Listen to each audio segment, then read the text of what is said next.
X to the 7th, is it a perfect square? No. But what is the biggest perfect square you can extract out of it? 4. So 4, but then that would leave x cubed left, right? And you could take another 2 out of that, right?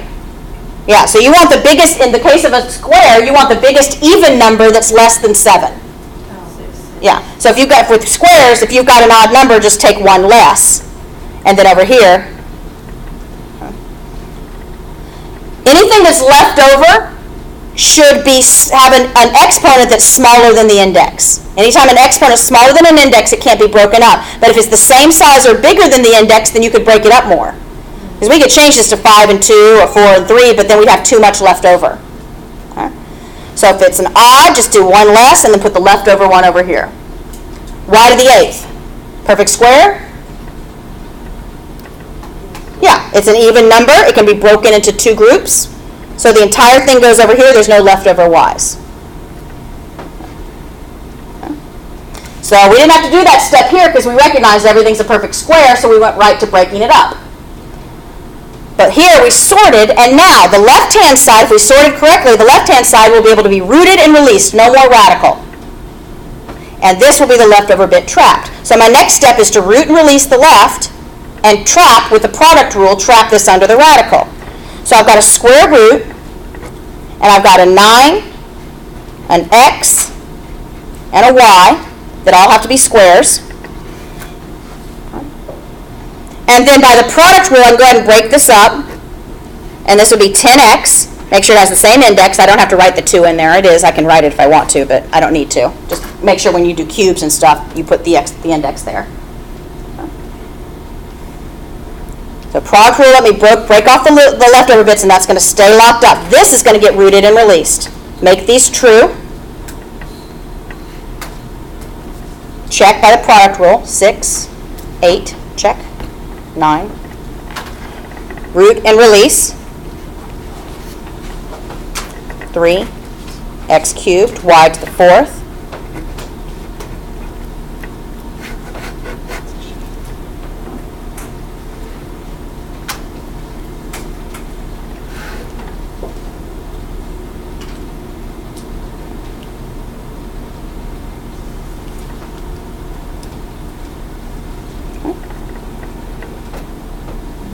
We're working with cube roots here.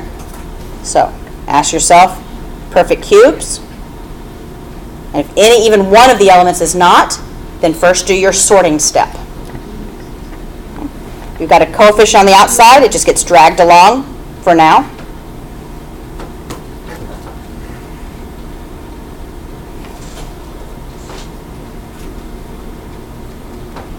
Not all perfect cubes in this case, so we'll need to sort. You're still looking for a factor pair of negative 24, but now the factor pair has to include a perfect cube, not a perfect square, but a perfect cube. And with numbers that low, there aren't that many to check. 1 doesn't get you anywhere. 8, 27, oh, already too big. So it's either 8 or nothing. And 8 is a factor. Right? Now with negative, we could write negative 8 times 3 or 3 times, negative 3 times 8. If you've got a negative, keep the negative on the left. We want to go ahead and root and release that, rather than leaving the negative behind in the leftover bit. Is this a perfect cube? Can we divide it into 3 groups? 8's divisible by 3. Yeah, the 2? Yeah, with the leftover bit, yes, but not perfectly divisible. So it's not a perfect cube. Okay? But 6 is the biggest, so you want to find multiples of 3. So 8's not divisible by 3, but if you count by 3's, 3, 6, 9, oh, too big. You want the biggest group of 3 that's not bigger than 8. So the biggest group of 3 you can take out of 8 would be x to the 6th. And then the leftover bit would be? 2 squared. Right, because 6 plus 2 is 8, reverse product rule. Okay? We basically factored x to the 8th into x to the 6th times x squared. And that's the biggest group. Now then whatever's over here should be less than the index. If this were 3 or higher, we know we didn't take out enough. Okay? What about the y? By 9. Right, that's the biggest group of 3, leaving behind a single y. Kind of like factoring. It's exactly like factoring, yeah. That's exactly what was happening here. This x to the 12th, reversing the product rule, we factored x to the 12th. Factoring just means divide into 2 or 3 things that multiply to make it. So factoring this was x to the 10th times x squared. So that's all we're doing here. It has to, whatever you factored into, your exponents have to add to make that. Yeah. So here, once you decide the biggest group of 3 here was 6, then basically you're doing 8 minus 6 gives you your leftover of 2. The reverse of the product rule is minusing. So negative 5. Now we can root and release the left and break this apart to the unreleasable part. So negative 5 times the cube root of, we've got something cubed, we've got x something cubed, and we got y something cubed. We're going to be uncubing those times. Now don't forget your index here. Now that I'm breaking this off by the product rule, this is the cube root of 3x squared y. That's 3x squared y. So it gets its own radical. It can't be released, but that radical has an exponent of 3. Remember, the product rule requires the same index, whether you're putting them together or breaking them apart. Okay. And once we make this true, then it gets released.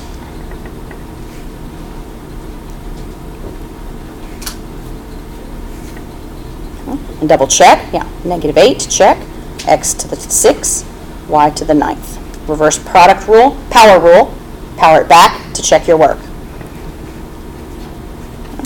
Because we made all of the exponents match the index. So we got negative 5 on the outside times negative 2 x squared y cubed times cube root of 3x squared y. Like I said, don't forget this cube. But we did have the outside coefficient, so we multiply it times whatever we pulled out, not back here, but not until it's rooted and released. Once it's rooted and released, this becomes positive 10. I'm going to keep that dot just to clarify that this is an exponent, that's an index.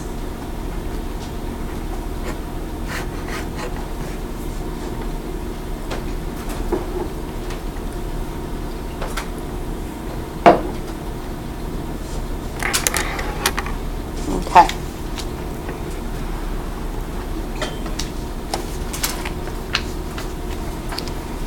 All right, we're okay with that? Let's push forward into the quotient rule now. Okay.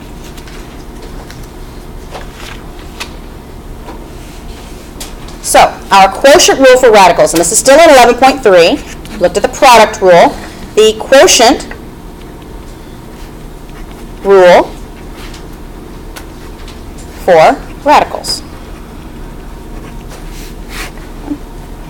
Now the quotient rule for radicals, if you recall from the handout from last time where we looked at the product rule for radicals, it went in 2 ways. You could have 2 separate houses that are being multiplied, product rule, multiplication.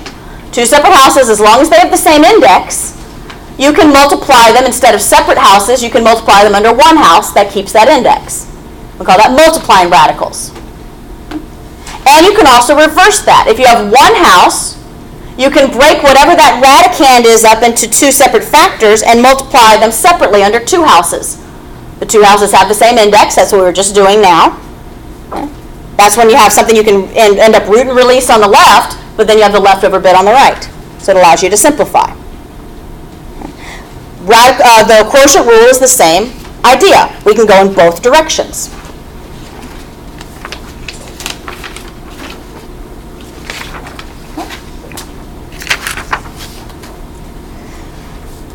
So we can, if we have the nth root of A over the nth root of B, a quotient, a division problem, then that is equal to the nth root under one house of A over B. And now our radicand becomes a fraction, becomes rational. And we do this in order to divide radicals. Just like we did put 2 houses together into one to multiply radicals, this is to divide radicals, and of course assuming that they have the same index. Otherwise, what would the new index be? It has to be matching index C is here because the single house you put them under is going to have that same index. Now, once you put them under one house, then you're going to simplify. You're going to simplify you use the quotient rule for radicals to put them under one house. But then you're going to simplify using your quotient rule for exponents. Which, when you quotient rule for exponents means if you have a quotient, what do you do to the exponents? Right. Quotient rule for exponents. Now, once you do that, it's going to flatten out your radicand. Your radicand will no longer be a quotient, but by subtracting exponents, you'll have a nice flat radicand. And once you have that, then you use the product rule for radicals.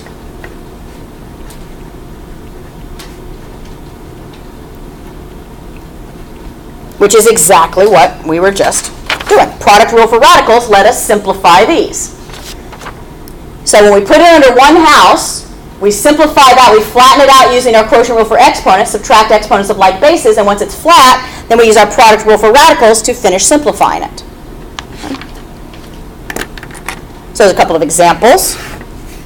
If we had x to the 7th y cubed over square root of xy. Now, there's a couple ways to approach these. One way that people start approaching it is they start to simplify this. Now, there's nothing you can simplify here, but they start to simplify this, so you can root release part of it's left behind, and then see if you can cross anything out. And that's a legitimate way to attack it, but it often makes things more confusing. Okay? What I'm going to show you is going to be across the board the simplest way to attack these. The more confident you get with what I'm about to show you, the more then you can look at other ways to approach it. Okay? But I'm going to keep it very simple for our purposes right now. If you are given two separate houses, a quotient with separate numerator and denominator, put them under one house. Period. Don't try to approach it a different way. Don't try and simplify that separately and then cancel out. That's a legitimate way to approach it, but it often confuses things. So across the board, right now, if it's under two houses, put it under one. As long as the indices match. These are both square roots. So your first instinct here would be one house, x to the 7th y cubed over xy. Trust me and just do that right now, and as you get more comfortable, you'll see, oh, but what if I tried this? And then start experimenting. Now that it's one quotient under the house, we can ignore the house, or ignore the radical for now. We're going to simplify first using our quotient rule for exponents. Do we have like bases? Yeah, so what do we do to these exponents? Subtract, right. This is going to flatten things out. We've got x to the 7 minus 1. Remember, we got 1s there. We need to do the math with them. And we've got y to the minus 1. So to finish simplifying that, that's x to the 6th y squared. It's still under a radical, though. We're just dragging that radical sign along with us. We're just cleaning up this quotient using our quotient rule for exponents, subtracting the exponents. Now that it's nice and flat, now we see, okay, but it's still a square root. Can we use our product rule for radicals to simplify it? Is that a perfect square? Is this a perfect square? Yeah. Everything's a perfect square, so you can reverse square. You can unsquare. You don't need to simplify it. There will be no leftover bits. Okay? So I can rewrite this as x to the something squared, y to the something squared. Now, the more confident you get, the more you can skip this step. If you see perfect square, you know there's an index of 2, so you're just breaking these in half. You're just dividing each of these exponents by 2. Okay? But to write it out in the expanded step, that would be 3, and this would be 1. The 2's get obliterated. And so you have x cubed y. Like I said, the more confident you get, if you see perfect square, this is an index of 2. These are both even numbers. That means this is x cubed, because x cubed times x cubed is x to the 6th. So its twin is the root. And y times y is y squared, so its twin, y, is the root. Okay. But keep doing this middle step until you get confident with that. cube root of 40 x to the 5th, y to the 9th, over cube root of 5x squared.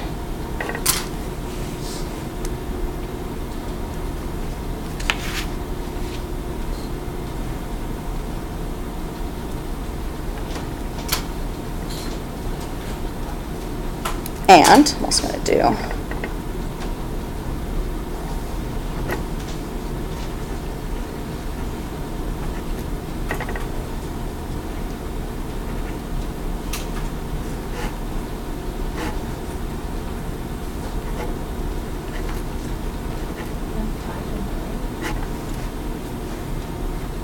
sorry?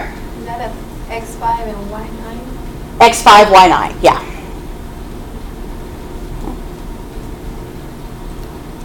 Now be cautious in the second one, it's a 5th root.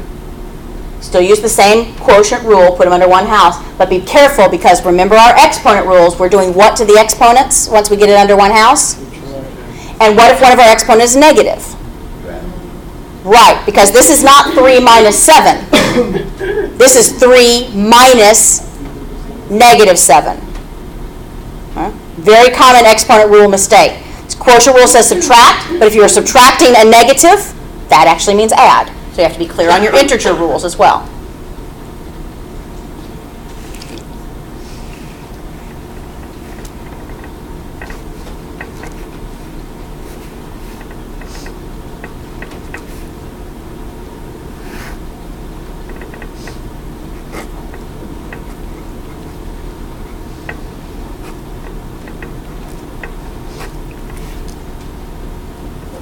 Of course, with quotient and product rule, if there's any numbers involved, we just multiply or divide them accordingly.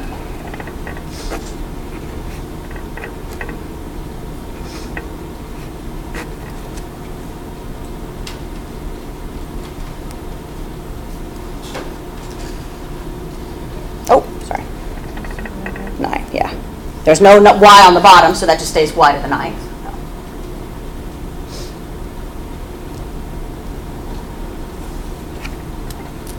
And I note that this is a perfect cube, that's a perfect cube, and that's a perfect cube, right? Mm-hmm. So certainly, as long as you need to, write out that expanded step. Uncube each thing.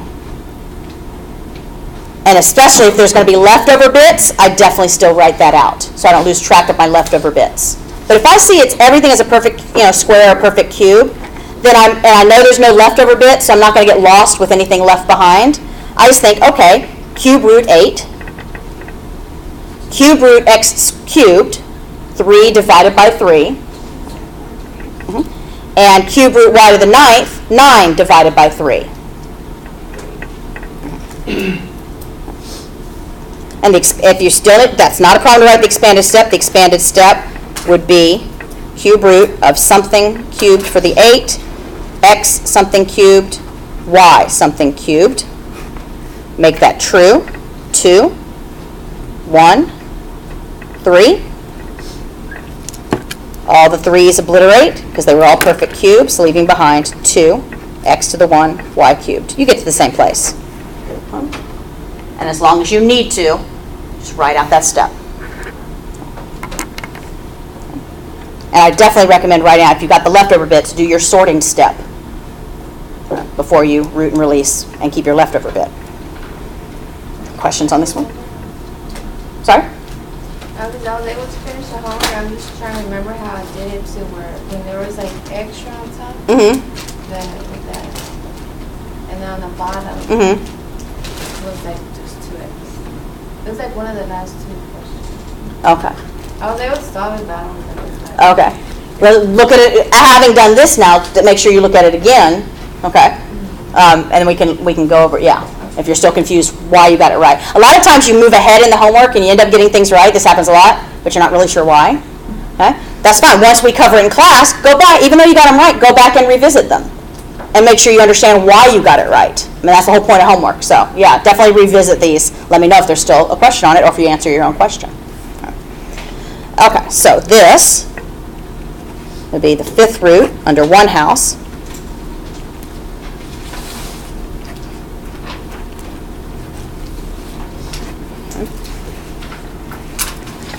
So, We're going to flatten it out now using our exponent rules. So that gives us 243, x to the 9 minus 2, and y to the 3 minus negative 7. It is not y to the negative 4. I'll tell you, if you flatten it out and you still have a negative exponent, if you did 3 minus 7 and got negative 4, that should be a clue, because I'm not going to have you leave you with any negative exponents. You can't deal with those, okay? So if you're flattened out and you still have a negative exponent, I want you to think, oh wait, no, she wouldn't do that to me. Okay? All right? Once you obliterate, once you use your quotient rule, you should end up with positive exponents. In this case, I'm not going to give you anything different. Okay? So make sure that's another check on your integers here. Perfect fifth and perfect fifth, because this is a group of 5, multiple of 5. You can divide it by the index. It's a perfect whatever it is, but that's not, of course. So I will have leftover bits, so the first thing I'm going to do is sort. That is a perfect fifth root, so all of it can go on the left. X to the 7th is not a perfect fifth. What's the biggest perfect fifth you can pull out of it? Out of 7 5s, what's the biggest group of 5 without going over 7? 5, which leaves a leftover bit of 2. Y to the 10th, that's 2 groups of 5, right? So you're good. That's if it's divisible by 5, by the root, by the index, you're good. No leftover y. So now I can root and release the left by giving it all houses with fifths that will cancel out the index. Product rule lets me separate this, but make sure the what cannot be released still has a fifth root. When the exponent is smaller than the index, you know that's not rootable. Make this true so it can be rooted and released.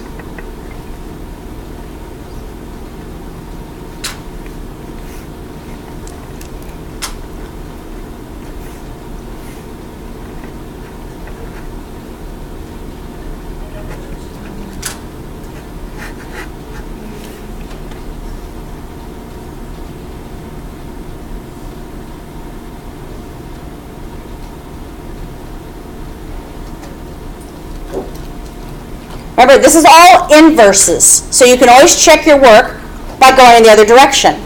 Now, the opposite of fifth root is fifth power. So 3 to the 5th power is 243, check. X to the 5th power, check. Y squared to the 5th power, that's power rule, squared to the 5th power is 2 times 5, y to the 10th, check.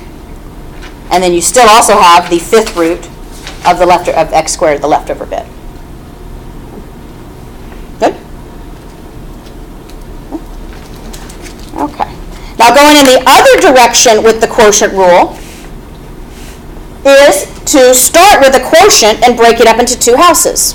Now just like I said, there's different ways to approach it, but if I say divide these and you've got 2 houses, for now, just put them under 1 house and you will be able to simplify it from there, and that's the simplest approach. Okay? Like I said, the more confident you get, you'll start to see and explore other approaches, but that is the most straightforward. 2 houses, put it under 1. Now, we can reverse that process by doing the quotient rule. This is also the quotient rule for radicals. And that is, if you start with 1 house, so you've got a radicand that is a fraction, or rational expression. And if you see that and you're told to simplify it, then break it up into numerator and denominator. Same index. And this is, specifically, going from this direction to this direction, I call it dividing radicals, and this is more just like the product rule. This is simplifying. Simplify radicals.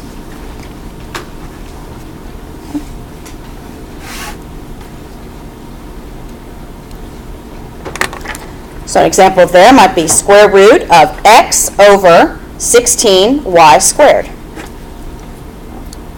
You're told to simplify that, and you see it's under 1 house. I just want you to break it up into 2. But as you do this more, you'll see, well, I really don't have any choice in this case because there's nothing with my exponent rules to simplify here. These are unlike bases. There's nothing to divide. Huh? So if I'm going to simplify it all anymore, I got to break it up and see if I can break the numerator and simplify the numerator and denominator separately.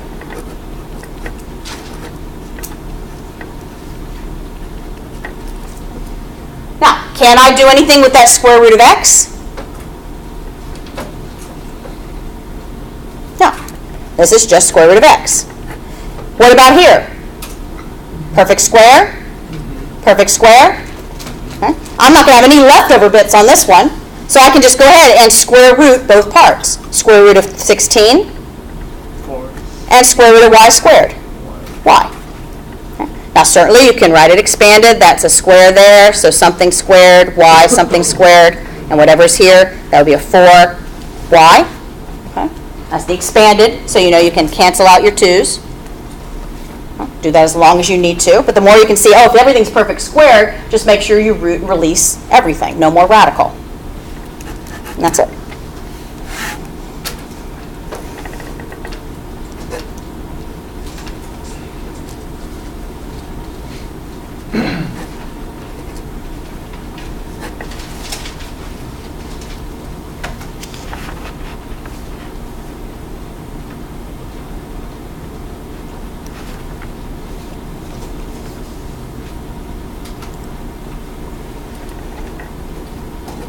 You're told to simplify. So your first instinct should be, don't worry about other approaches. Told to simplify, it's under one house. Break. You can see anyway, there's nothing with your exponent rules because there's not like bases. Can't simplify it under there anyway. So break it up. Make sure that cube root goes to both. Don't be careless about the index.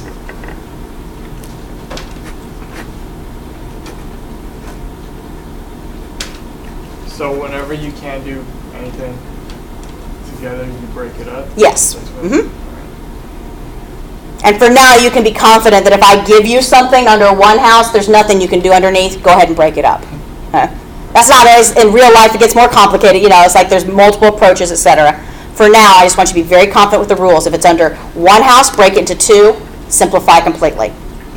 If it's under two houses, divide. Put them under one. Use your exponent rules to clean it up, and then simplify it. I just don't want you to worry about what do I do next in this point. Two houses, it becomes one. One house becomes two. Okay. So here, I'll go ahead and expand this because I see cube root. I've got two elements. That's a perfect cube, but that's not. Okay. So I can do cube root of 125 times the cube root of x squared. Just here's the cube rootable part. Here's the leftover bit. Product rule allowed me to break into two houses. Make sure they both have cube roots, though, indices of 3. And here, is that a perfect cube? It's 15 divisible by 3? Yes. Yeah, so I can break it into 3 groups, triplets. Okay. So this would be the cube root of y to the